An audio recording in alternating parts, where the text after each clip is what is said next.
মূলত এই অনুষ্ঠানটা আয়োজন করা হয়েছে মাম্মিস কিংডম নামে একটা গ্রুপ আছে আমাদের ফেসবুকে, যেখানে মেম্বার হচ্ছে 87,000।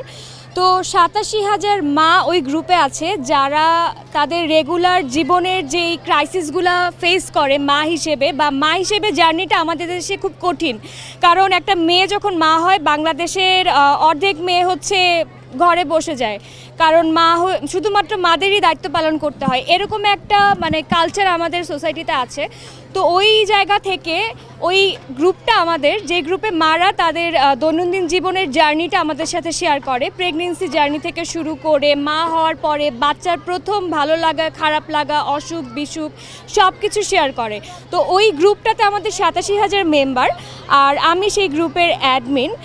আর প্রতি বছর আমি এই একটা প্রোগ্রাম করি যেখানে হচ্ছে প্রত্যেকেই তার মারা তাদের বেবিদেরকে নিয়ে আসে, হাজবেন্ডদেরকে নিয়ে আসে, মোটামুটি একটা ফ্যামিলি প্রোগ্রাম। এই দিনটা তাদেরকে উৎসর্গ করে করা, যেখানে হচ্ছে মাদের একটা স্পেশাল দিন, মাদেরও যে একটা স্পেশাল রাইটস আছে, মারাও যে লাইফে এনজয় করতে পারে, অনেক মারা সেটা ভুলে যায়। তো তাদেরকে মনে করিয়ে দেওয়ার জন্যই আমি প্রতি বছর এই প্রোগ্রামটা করি। আমার গ্রুপটার নাম মাম্মিস কিংডম। অ্যাওয়ার্ডের প্রাপ্তিটা আসলে হচ্ছে যে পাচ্ছে, এখন এখানে উদ্যোক্তা আছে।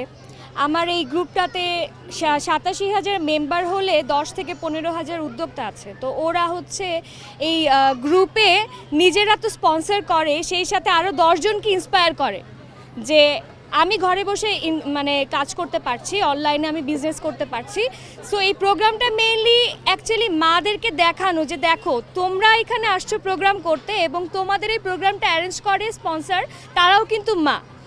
তো আমার কাছে মনে হয় যে দিন শেষে একটা মানুষও যদি মোটিভেট হয় যে আমি কালকে থেকে কাজ করব, প্রত্যেকটা মেয়েকেই ইন্ডিপেন্ডেন্ট হতে হবে।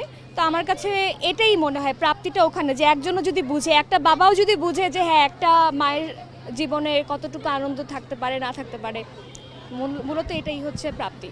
আমাদের এই গ্রুপে নতুন এবং পুরাতন সব মারাই আছে। তো নতুন মারা হচ্ছে পান থেকে চুন খসলেও তাদের ভয় লাগে যে আচ্ছা আমার বেবির এই প্রবলেমটা হলো, আমি গ্রুপে পোস্ট করি। তো অনেকে কি করে, অনেক কিছু ভুল ডিসিশন নিয়ে ফেলে। তো ওরা যেটা করে, পোস্ট করে গ্রুপে, হেল্প চায় যে আচ্ছা আমার বেবির আজকে এই প্রবলেমটা হয়েছে, আমি কি করব।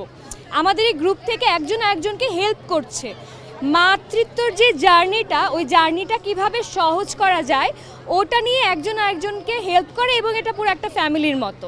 এই যে উনি মিডিয়ার মানুষ, আপনি একেবারে সরাসরি মিডিয়ার না হলেও অনেকটা মিডিয়া, আপনাদের মধ্যে কখনো উনি তো অনেকের সাথে অভিনয় করে, হিংসা হয়? এই প্রশ্নটা গরি খানকে করা উচিত। গরি খান যদি হিংসা করে তাহলে আমিও হিংসা করি, গরি খান যদি হিংসা না করে তাহলে আমিও হিংসা করি না। বেসিক্যালি শুরু থেকে শূন্য থেকে শুরু হওয়া, তো সো ওই জায়গা থেকে হিংসার জায়গাটা থাকে না। আমি যদি একটা নায়ককে বিয়ে করতাম তাহলে আমার এই ইনসিকিউরিটিটা থাকতো, কিন্তু আমি একটা নায়ককে নায়ক হতে দেখেছি, হিংসার জায়গাটা আমার এখানে আসেই না। বরঞ্চ আমি ওকে অনস্ক্রিনে কোন কার সাথে ভালো লাগবে না লাগবে আমি ওকে অনেক সময় সাজেশন দেই। সো হিংসার জায়গাটা আসলে এখানে নাই।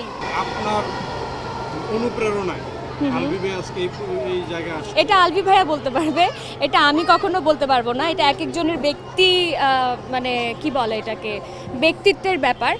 আর আমি যদি বলি আমি পাশে ছিলাম, আমি কোনো ক্রেডিট নিতে চাই না। যেমন আমি আজকে যে জায়গায় আছি সেই জায়গায় পুরোপুরি আলভির ক্রেডিট থাকবে না, কিন্তু সাপোর্ট থাকবে, রাইট? সো আলভি যে জায়গায় আছে, ঘরের ওয়াইফের সাপোর্ট ছাড়া এই জায়গায় তো থাকা যায় না। সো অনুপ্রেরণা যদি বলি আমি, সেটা আলভিকে জিজ্ঞেস করে নেবেন। কিন্তু আমি পাশে ছিলাম, পাশে আছি, পাশে থাকবো, এই আর কি।